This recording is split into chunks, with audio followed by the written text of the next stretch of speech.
Hey everyone, my name is Amelia from River Pine Kindred, and Michaela and I are here today to give y'all another video on how ritual is done and why it is done, depending on the reason or the season.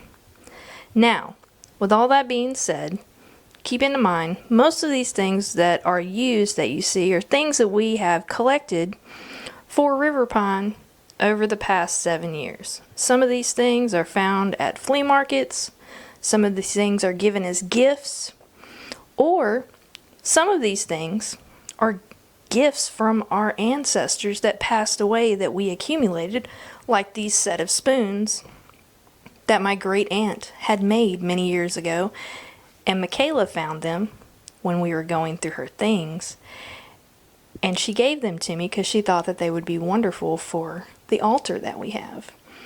Now, when it comes to historical stuff, a drinking horn was always a normal thing, or a drinking cup to have as for giving libations. And I know libations is an old pagan word, but it's one of the words that is used from time to time from old pagan words. However, this drinking horn was given at feasts, or people would toast, oath, and boast, and they would speak over the drinking horn.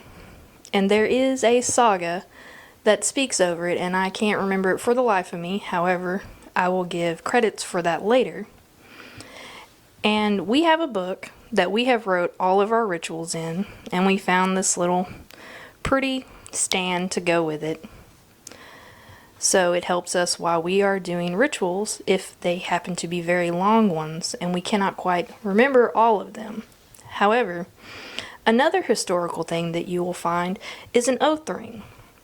Now, in the Urdwella sagas, you will hear about the oath ring.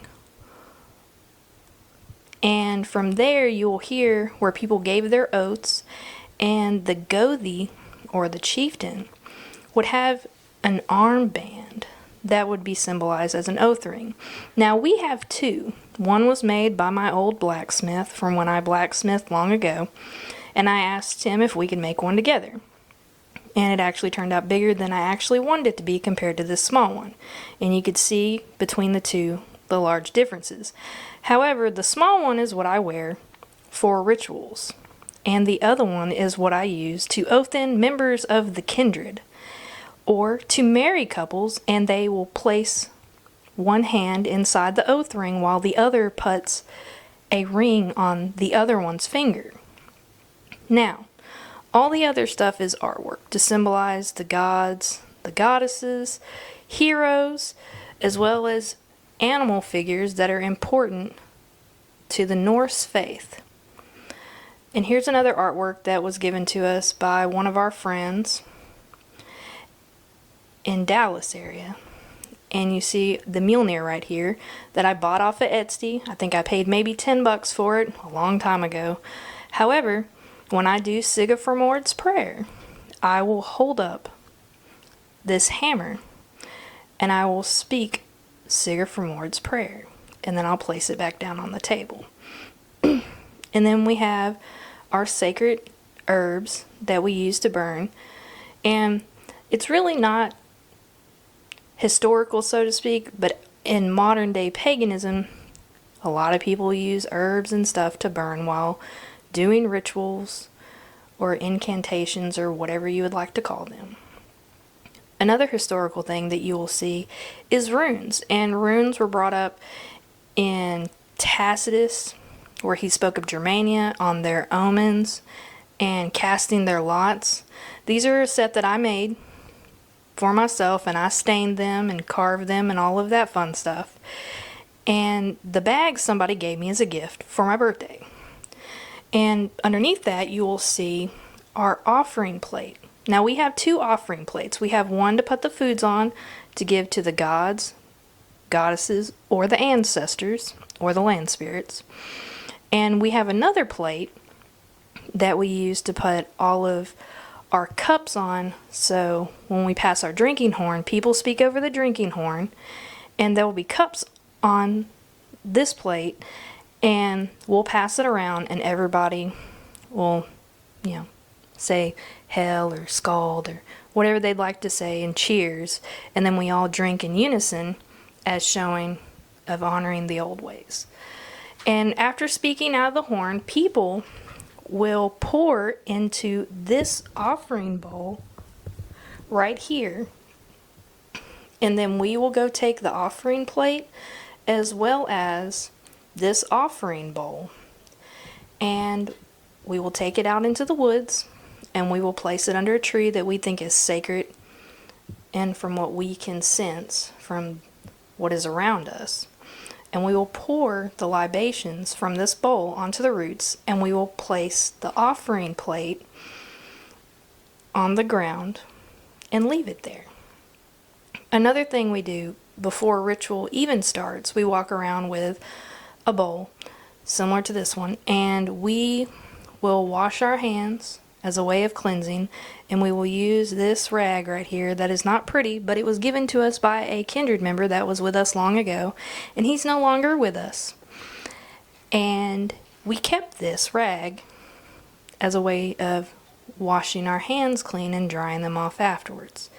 Now, another thing I want to talk about is, since we brought up that rag that we find is special to us, is the fact that right here below us we have a rune stone.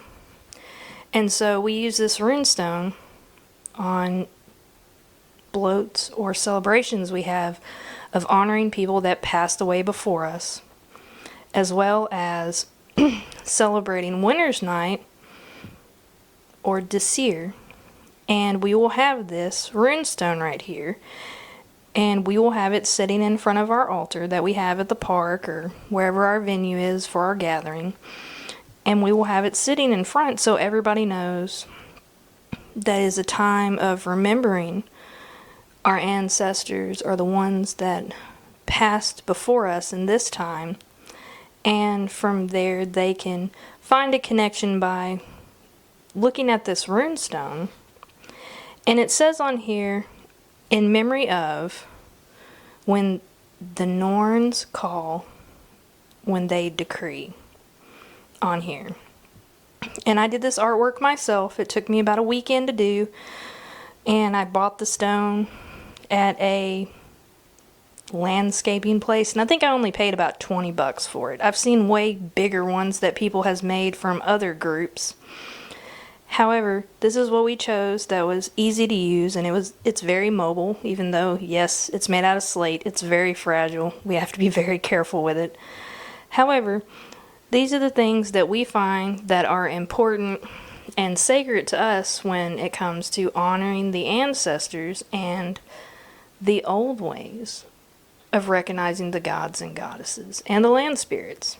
Now, when it comes to all of this, you have to remember, there's only 4 historical holidays, and all the rest of them are holidays for the reason of the season, like charming of the plow and different things like that. And midsummer, like it's mentioned, but it's not mentioned in historical texts. There's people that celebrate Freya Faxi, which was, named after a horse, as well as Fall Findings, which some other organizations that are of the Norse belief celebrate. However, for me, I really only have about 5 big holidays for me, even though River Pine celebrates 8. So for us, we celebrate Yule in January, and then we go into February for Charming of the Plow, March for Disir Bloat, and then in between April or May, we have Seeger Bloat, and from there,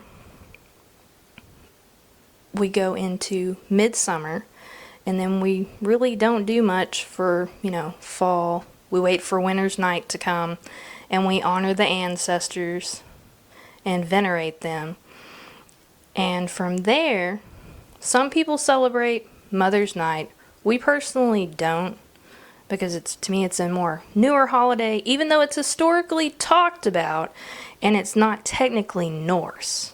It was more Roman / the tribes in that area that are spoke of, and Robert Sass has a very good article on all the holidays and the historical text for all of them, which I will also post in this caption below for this video.